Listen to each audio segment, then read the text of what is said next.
আসসালামু আলাইকুম সম্মানিত দর্শক, আপনারা দেখছেন ট্রাস্ট ইনকিউবেটর থেকে নতুন আরও একটি ভিডিওতে আপনাদের স্বাগতম।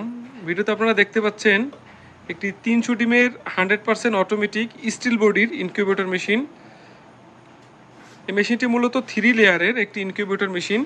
এটার দুপাশে শীট, মাঝে কক শীট। এই মেশিনটির বৈশিষ্ট্য হচ্ছে এটা দীর্ঘ সময় তাপ ধরে রাখতে পারবে এবং এর বিদ্যুৎ চলে গেলেও তাপটা বেশি সময় ধরে রাখতে পারবে এবং কারেন্ট বিল খুবই কম আসবে। এই যে দেখতে পাচ্ছেন ভিতরে এবং বাহিরে দুপাশে শীট এবং মাঝে 1 ইঞ্চি পুরো ককশিট আছে এবং এর ভিতরে আমরা অ্যালুমিনিয়ামের চ্যানেল দিয়ে এখানে সৌন্দর্য বর্ধন করে দিয়েছি এবং এর ভিতরে কিন্তু বক্স আছে। এর ভিতরে হচ্ছে 1 ইঞ্চি জিআই বক্স আছে। তো আসুন দেখি মেশিনে আমরা কি ধরনের কি জিনিস ব্যবহার করেছি। শুরুতেই দেখতে পাচ্ছেন আমরা কন্ট্রোলার হিসেবে ব্যবহার করি XM18 ডুয়াল সার্কিটের একটি অরিজিনাল কন্ট্রোলার ব্যবহার করেছি এবং নিচের দিকে আপনারা দেখতে পাচ্ছেন এই যে ভিতরে 2টি ট্রে আছে। এই উপরে মুরগির ডিমের ক্ষেত্রে 101টি ডিম খুব সহজেই দিতে পারবেন। এখানে কিন্তু কোয়েল পাখির ডিমও হ্যাচিং করা যাবে 300 এবং নিচে হ্যাচিং করতে পারবে 300। কোয়েল পাখির ক্ষেত্রে 900 ডিমের মেশিন হবে এটা কিন্তু তাপ, আর্দ্রতা, ওভার টেম্পারেচার, ওভারঅল সব কিছু অটোমেটিকভাবে কাজ করবে। এমনকি এই যে পানির পাত্র দিয়ে দিয়েছি আমরা, পানির যে ড্রামটা এটা উপরে থাকবে এবং এই পাইপের মাধ্যমে নিচে কিন্তু আমরা ওয়াটার লেভেলের সিস্টেম করে দিয়েছি। অটোমেটিকভাবে এই যে মিসমেকারটা কাটার সম্ভাবনা থাকবে না, দীর্ঘস্থায়ী হবে এবং অটোমেটিক্যালি পানি ভিতরে যাবে। এটার ক্ষেত্রে কিন্তু আমরা একটা বড় ফ্যান ব্যবহার করেছি, 6 ওয়াটের একটি টার্নিং মোটর ব্যবহার করেছি। 2.5 RPM এ টার্নিং হবে মেশিনটি। আপনাদের যদি একটু দেখাই তো দেখতে পাচ্ছেন খুব স্লোলি 2.5 RPM এ টার্নিং হচ্ছে এভাবে করে। এই যে নিচের দিকে আমরা দেখেন 2টা লিমিট সুইচ ব্যবহার করেছি, এগুলো হচ্ছে জাপানি লিমিট সুইচ। এবং এই যে ট্রেটা দেখতে পাচ্ছেন এটা কিন্তু ভার্জিন র মেটেরিয়ালসের তৈরি।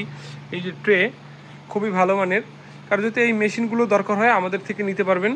এটা হচ্ছে স্টিল বডির ভিতরে সবথেকে ছোট মেশিন এবং একটি বড় মেশিনে 4000-5000 ডিমের মেশিনে যেরকম কন্ট্রোলার, যেভাবে সেট আপ, যেসব জিনিস আমরা ব্যবহার করি, একটি এই ছোটো মেশিনেও কিন্তু আমরা সেম টু সেম জিনিস ব্যবহার করেছি।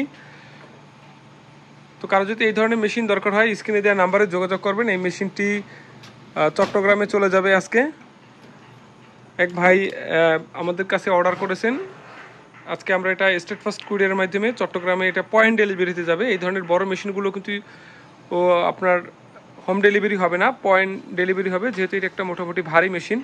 তো দেখেন এখানে আমরা সব কিছু এসএসের সিটকে নিয়ে এসএসের হাতল সব কিছুই এসএসের কবজা ব্যবহার করেছি। অনেকে দেখবেন স্টিল বডি মেশিন তৈরি করে কিন্তু এই যে সিটকেনি, হাতল এবং এই কবজাগুলো এগুলো কিন্তু এমএসএ দেয় এবং নিম্নমান 10 টাকা 15 টাকা দামের জিনিস ব্যবহার করে।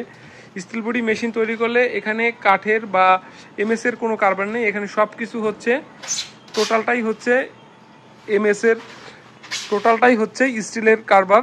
আর এই যে শীটগুলো, এই শীটগুলো মূলত জাপানি শীট, জাপানি কালার শীট। এগুলো দীর্ঘ সময় কালার থাকবে, দীর্ঘদিন কালার থাকবে যদি যত্ন করে রাখা হয়।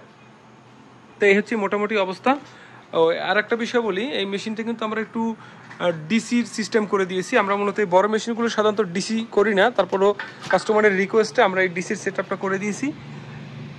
এখানে আমরা ডিসির জন্য 3টা লাইট দিয়ে দিয়েছি এবং একটি কন্ট্রোলার সেট আপ করে দিয়েছি। এই যে ব্যাটারির যে ক্লিপটা, এই ক্লিপটা যদি সে লাইন দেয় ব্যাটারির সাথে তাহলে কিন্তু ভিতরের সে তাপমাত্রাটা ঠিকভাবে রাখতে পারবে। তার যদি ব্যাটারি থাকে, সোলার সিস্টেমের যদি তার ব্যাটারি থাকে তাহলে কিন্তু সে এই সেট আপের মাধ্যমে চালাতে পারবে।